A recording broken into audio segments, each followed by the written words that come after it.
My betraying wife had a breakdown after her lover refused a relationship, and now she wants to return, but I'm finished. When Mira told me she was leaving, she didn't even sit down. She stood at the edge of the kitchen counter like she was reading off a grocery list. Anton, I've met someone, she said. His name is Julian. He's a conductor with the New York Symphony. I just stared at her. My brain didn't even register it as real. My name is Anton. I should probably mention. I'm 50. I live in Trenton, New Jersey. I've worked as a railway engineer for the last 27 years. I'm not a talker. I'm not flashy. I fix things. That's who I am. Or was. Mira, my wife of 23 years, looked at me like she was making a career announcement, not breaking apart a family. She went on, calm as ever. He's 27. Young, I know. But we have something.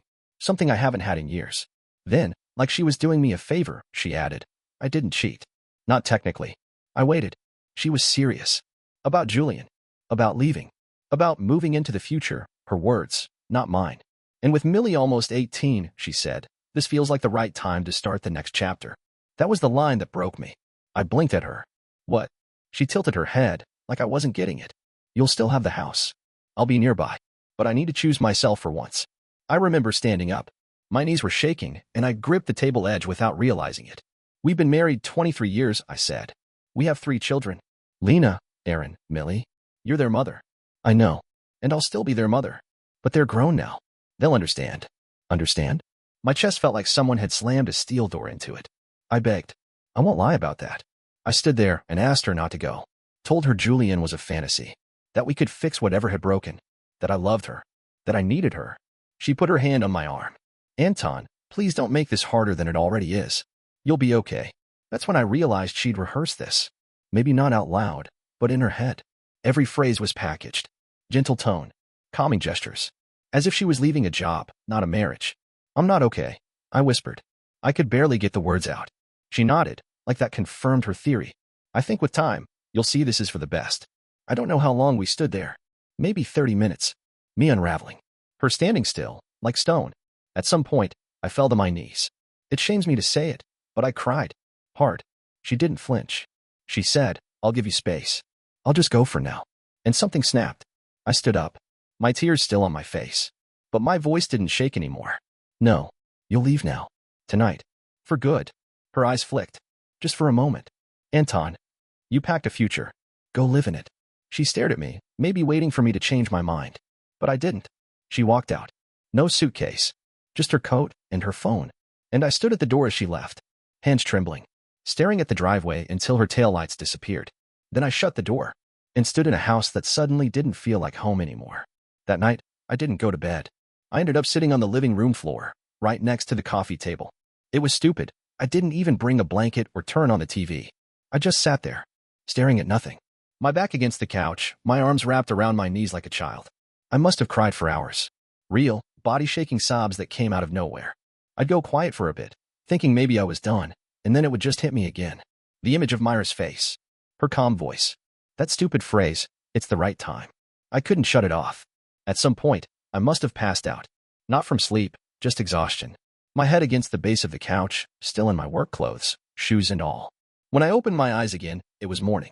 The sky outside the window was gray, and my body felt like it had aged 20 years overnight.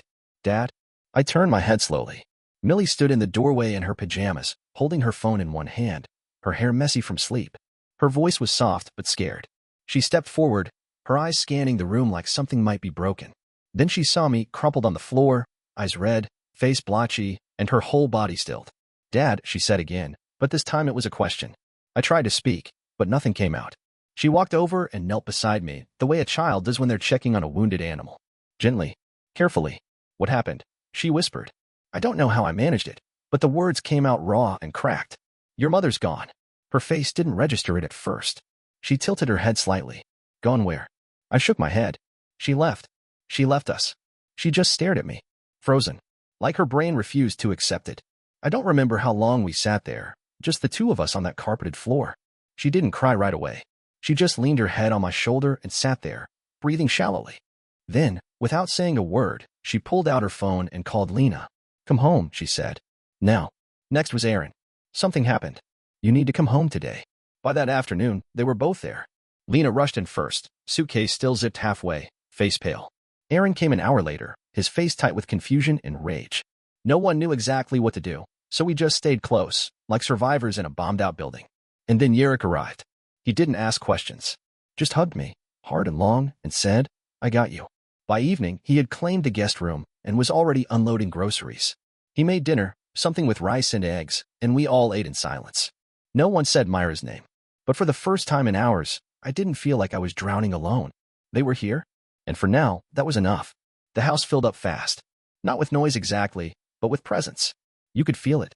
Lena working at the kitchen table with her laptop, Aaron pacing during his calls for school, Millie curled up on the couch watching reruns of shows she didn't even like, and Yerrick, always moving. Cooking, fixing the leaking faucet in the laundry room, folding towels without being asked.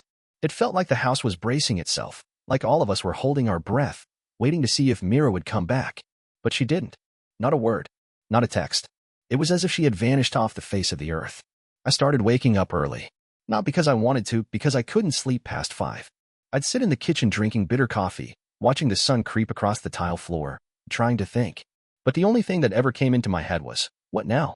I knew I had to do something. I couldn't just wait. So I called a solicitor. I remember sitting in the driveway in my truck, hands on the steering wheel, staring at my phone before making the call. It felt surreal. 23 years of marriage, and I was calling someone to start untying the knots. The woman on the phone was calm and professional. She said I was starting the process. She didn't ask for details. Just facts. Has she made contact since leaving the marital home? No. Any indication she intends to return? No. Are you prepared to file first? That last one got me. I didn't know. I didn't want to be the one who pulled the trigger, but I also didn't want to be the fool sitting around waiting for her to decide. So I told the solicitor I was thinking it over, and she said to call back when I was ready. Inside, I kept myself busy. I cleaned the garage, organized every tool, even took down the loose gutter Mira had been asking about for 2 years. I needed the movement. The kids tried their best. Lena made dinner one night. Lasagna that was half raw in the middle, but we all ate it. Aaron fixed the broken Wi-Fi and didn't complain once. Millie started doing the laundry before I could get to it. I could see them watching me, worried I might break again. I didn't. Not this time. I found myself writing notes. On the back of receipts, on grocery lists. Little reminders, change insurance info, freeze joint account, move photos off hallway wall. It wasn't spiteful. It was necessary. One morning, I opened the linen closet and saw Myra's pink robe hanging there. I didn't touch it. I just stood there for a full minute, then closed the door. I never opened it again. Somewhere in that haze, I realized something strange. I didn't miss her. I missed the idea of her. The version I thought I had. The woman who loved our life. She wasn't that person. Maybe she hadn't been for a long time. So I got up. I went outside. And I started my own list of what had to come next. It was 2:13 a.m. when my phone rang. I knew before I even picked it up that it was her. I stared at the screen, heart racing. Mira, mobile. No picture, no message. Just her name like a ghost tapping on my chest. I let it ring once, twice. I don't know why, but I answered. Her voice was quiet at first. Almost nothing. Then came a sharp breath. Anton, she whispered, like I was her last lifeline. I didn't say anything. I know it's late. I'm sorry. I didn't know who else to call. She was crying. That shocked me more than anything. Mira never cried. Not even when her dad died. But here she was, sobbing into the phone like a child lost in the dark. Julian, she said his name like it burned. He told me this morning that he never saw a future with me. That I was just a beautiful chapter. I still didn't say anything. My jaw was clenched tight enough to ache. I left everything, she said. I gave up my marriage. My family. For someone who he never even asked me to. I just assumed. There it was. The plan she'd sold herself. The fantasy. I've been living in some rental above a dry cleaner in Newark, she continued, her voice breaking. The couch sinks in the middle. There's no stove. I can't sleep. I haven't eaten right in days. I wanted to feel something. Pity. Anger. Anything. But all I felt was this cold distance, like I was watching her drown on a screen from another room. I don't want to come back for good, she said quickly. Just for now. Just until I figure things out. I need time. She was still crying. But my hand, the one holding the phone, didn't shake. Anton, she whispered. Please. I spoke slowly. Carefully. You left this house like it was a hotel you were checking out of. Silence. You walked away from me. From your children. For a man who hadn't even promised you anything. And now that it's collapsed, I'm suddenly the emergency contact again. I made a mistake, she choked out. No, you made a choice. She started to say something else, but I cut her off. There's nothing here for you anymore. Anton, I won't be your backup plan. This house, this family, were not your waiting room. The line went silent. I could hear her breathing. Shaky. Hollow. Then, almost childlike. So that's it. That's it. I hung up. I sat there in the dark for a while, staring at the ceiling. No tears this time. No shaking. Just a strange calm. It was the first time since she left that I realized I didn't want her back. And I finally understood why, because I deserved better than being someone's second draft. The next morning, the messages started. At first, they were soft. Apologetic. She wrote things like, "I know I hurt you," and "I wish I could undo it." I didn't respond. Then the tone shifted. "I don't deserve this kind of cruelty," she wrote that evening. "You're punishing me just for being honest." I stared at the screen for a long time, thumb hovering over the delete button. Then came another one. "You're turning the kids against me. I can feel it. They won't even text me back. Did you tell them not to?" I didn't reply. But the truth was, I didn't have to tell them anything. They saw the empty chair at dinner. They heard the silence that used to be their mother's voice. Day by day, the messages kept coming. Long ones. Short ones. Some angry, some pathetic. She flipped between tones like she was trying them on, hoping one would still fit. "You know I was lonely, Anton. For years. You work. You barely talk." I felt invisible. That one hit a nerve. I wanted to scream. "You felt invisible?" I was the one fixing pipes, cooking dinners, patching walls, hauling kids to doctor appointments, while she sat in the den drinking white wine and texting Julian. But I didn't scream. I didn't even type. I just reread the last line and felt the old doubt creep in. Maybe I was too quiet. Maybe I hadn't noticed the signs. Maybe. Yarrick caught me mid-thought one night, staring at my phone in the hallway. "Don't do that," he said, walking past with a laundry basket. "Do what?" "Let her drag you back in." I must have looked conflicted because he stopped. "Anton, she didn't trip into this. She planned it. For months. Maybe longer." He was right. I remembered the way she confessed it.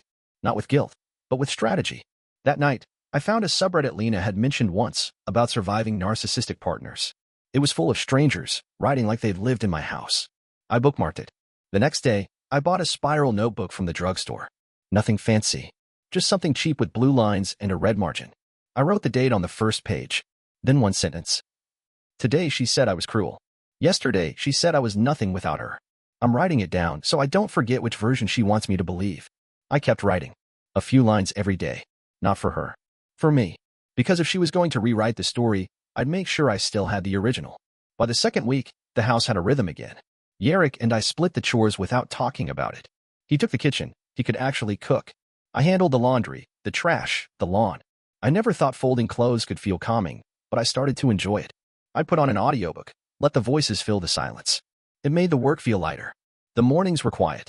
Millie would come downstairs before school and linger in the kitchen, pretending to check her phone while really checking on me. I could see the way she studied my face, looking for cracks. "Go on," I told her one day. "You don't have to babysit me." She blinked like I'd caught her. "I'm fine," I added.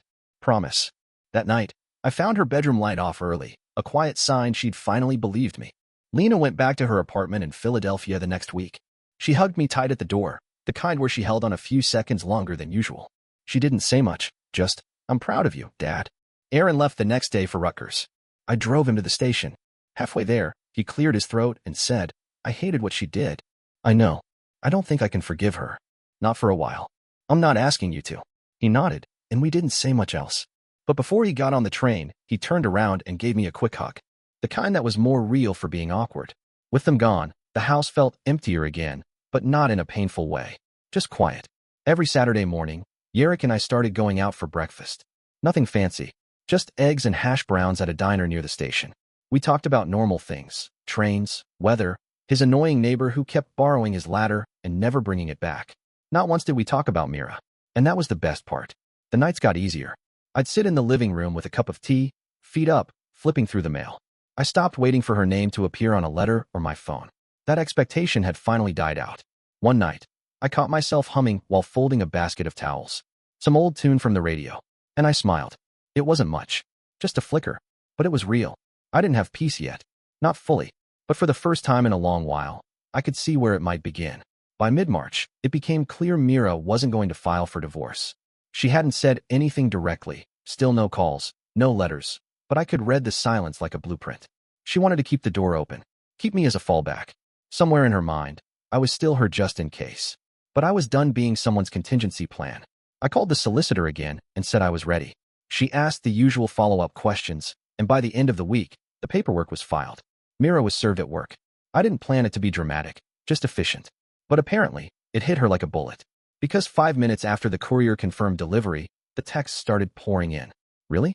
You're serving me like I'm some criminal. You couldn't even talk to me first? You're actually going to destroy our future over one mistake. I didn't respond, but I did forward everything to my solicitor, who calmly added it to the file. That night, Yerrick poured us each a glass of bourbon and toasted the start of the end. To clean cuts, he said, and no more infections. The kids took the news better than I expected. Millie was the last one still talking to Mira, just through brief texts. But after she read the message where Mira called me vindictive, something shifted. She blocked her. No announcement. No drama. She just tapped her phone a few times, then turned to me and asked what we were having for dinner. Lena called me the next day. You okay? Yeah, I said. Actually, yeah, I am. I'm proud of you. That phrase kept showing up. From them. From Yerrick. From my solicitor. Even from a neighbor who dropped off a tin of cookies and called me brave in a whisper like I'd survived a fire. But inside me, something had finally gone quiet. And that was better than pride. Myra's messages grew darker over the next few days. Gone was the apology. In its place came Barb's. You're heartless. I gave you my best years. You're twisting the kids against me because you can't stand being left. But the worst one came late at night, 3 days after she was served. You've turned into someone I don't recognize. Cold. Unforgiving. I hope you realize what you're doing. I read it once. Then again. And finally replied. I do. That's why I'm doing it. After that, I blocked her number. Yerrick clapped me on the back the next morning. Look at you. A man with boundaries. We laughed over burnt toast and coffee. The legal stuff wasn't done yet, but something inside me was. Not angry, not broken, just free. And for the first time since this all began, I realized I wasn't just moving on from Mira. I was finally moving toward myself. It started with a Facebook post. Rachel, an old friend of Myra's who worked over at City Planning, sent me a screenshot one morning with the caption, "Thought you might want to see this." It was a wall of text, posted publicly on Myra's page. She had written a whole monologue about falling for a dream that turned into a nightmare, about how certain men take advantage of vulnerability and make you believe in something that was never real. She didn't name Julian, but it was obvious. She wrote about being left in a rental with broken heating and friends who disappeared the moment it stopped being glamorous. And then, tucked at the bottom, came the confession. Yes, I made mistakes. I left a safe marriage for something reckless. I thought passion was enough. I was wrong. I kept reading, not out of curiosity, but out of some odd need for closure. The comments came fast. Some were the usual sympathetic notes, but a few, former co-workers, old orchestra colleagues, weren't so gentle. One woman wrote, "Julian's been hitting on interns for years. You thought he was different." Another one said, "Girl, we told you. You just didn't listen." I didn't reply, but Rachel sent one more message. "Karma's loud today." I smiled, not because I felt good about it, just because I didn't feel anything. That surprised me. I expected to feel smug, vindicated, but all I felt was a strange distance. Like I was reading about someone else's life. Later that night, Yerrick showed me a thread on Reddit someone had linked Myra's post to, of all things, a forum about infidelity and narcissism. Complete strangers were dissecting her every word. One comment stuck with me. When someone burns their own house down, they don't get to complain about the smoke. I didn't like the attention, though. Even if my name wasn't mentioned, I didn't want to be a character in someone else's train wreck. That night, I went through every platform, Facebook, Instagram, LinkedIn, and blocked Mira. Fully. No lingering connections. No mutual tags. Nothing. I wasn't doing it out of spite. I was doing it because the noise had gotten too loud. And I wanted silence. That silence, when it came, was beautiful. I sat outside the next morning with my coffee, phone face down on the table, listening to birds I hadn't noticed in years. The hum of the street. The rustle of trees. Myra's story was unraveling in front of everyone now. And for once, I didn't feel responsible for holding the pieces. She had made her choices. And now she could live with them. Alone. The mediation room smelled like carpet glue and burnt coffee. It was held in a bland office building just outside Trenton, all beige walls and plastic plants. My solicitor, Susan, sat beside me, flipping through her folder with calm, clinical efficiency. Across the table was Mira, wearing a soft gray blazer and a forced smile like this was some kind of reunion. "Anton," she said, like we were running into each other at a grocery store. "You look well." I didn't respond. I just nodded once and stared at the window behind her. A dirty pane with a view of a parking lot. She kept talking. "I'm glad we're doing this face-to-face. I think it's better when people can communicate directly. Less cold." I wanted to laugh. Cold? Cold was what she'd been when she walked out without hesitation. When she left me gasping on the floor like a forgotten object. The mediator, a thin man with a too-tight tie, began the formalities. Susan handled most of it: joint assets, property division, retirement accounts. I barely spoke. Mira kept glancing at me like she was waiting for me to crack, to say something that opened the door to an emotional detour. I gave her nothing. When alimony came up, Susan passed a printed packet to the mediator. Given the circumstances of her affair and the public nature of her own admissions online, she said, "We're requesting no spousal support." Myra's eyes widened. "What do you mean, public nature?" Susan stayed calm. "Your Facebook post. The one where you acknowledged abandoning the marriage for another man. It meets the criteria for marital fault. Screenshots are included in the packet." Mira opened her mouth, closed it, then said, "That was personal. I didn't think." "You didn't think I'd see it?" I said, finally looking at her. "You posted it for attention. You got it." For the first time all meeting, the mask slipped. Her cheeks flushed. Her voice hardened. "You're really going to use that against me?" I shrugged. "It's not revenge. It's closure." The mediator cleared his throat and kept things moving. Property division went fast. The house was mine. She'd already been gone for months and had no claim to it anymore. She didn't even contest it. She told the mediator she was staying with a friend temporarily, though I knew from Lena that meant sleeping on a fold-out couch in someone's spare room. At the end, Mira tried one last smile. "I'm glad we could handle this like adults," she said. "Maybe, down the line, we can still be friends." I stood up, buttoning my jacket. "I already have friends," I said. "Ones who don't lie to my face and then act like I owe them warmth." She flinched, but I didn't wait for a response. Susan shook hands with the mediator. Papers were signed. Copies were exchanged. And then I walked out, into bright sunlight, a wind that felt clean on my face. For the first time in over 2 decades, I was nobody's husband. And for the first time in a long, long time, I was completely myself.